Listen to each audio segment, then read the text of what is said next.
امروز 81مین هفته از کارزار سه‌شنبه‌های نبع اعدامه.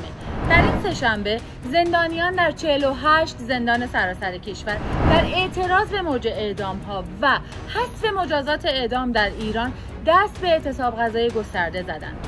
در ماه ژوئیه 2025 دست کم 110 نفر، یک زن، 7 تبعی افغانستان، 9 شهروند بلوچ، 4 شهروند کرد و 3 شهروند عرب اعدام شده‌اند که این آمار در مقایسه با 48 اعدام در ماه ژوئیه 2024 بیش از 2 برابر شده است. همزمان با موج اعدام‌ها در ایران صدور یا تایید احکام اعدام برای معترضان، زندانیان سیاسی و متهمان به جاسوسی برای اسرائیل شدت یافت. سازمان حقوق بشر ایران دست کم 66 زندانی رو که به این اتهامات به اعدام محکوم شدن ثبت کرده که حکم 21 تاشون تایید شده و هر لحظه ممکن اجرا بشه.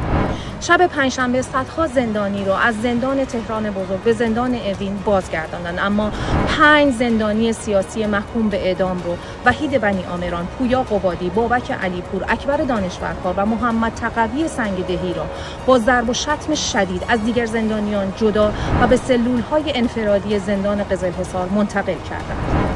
بابک شهبازی به اتهام جاسوسی برای اسرائیل حکم اعدام گرفته و به زندان قزلحصار منتقل شده، جایی که احکام اعدام محکومان استان تهران و البرز بیشتر اجرا می شود. روزبه وادی به اتهام جاسوسی برای اسرائیل و مهدی اصغرزاده به اتهام افساد فلک و همچنین همکاری با داعش روز چهارشنبه اعدام شدند. 2 جوان بلوچ به نام‌های محمد درویش نارویی و یاسین کبدانی که در اعتراضات زن زندگی آزادی در زاهدان بازداشت شده بودند و 2 زندانی سیاسی بلوچ به نام‌های فرهاد بارانزهی و عمران آقال از دادگاه انقلاب حکم اعدام گرفتند.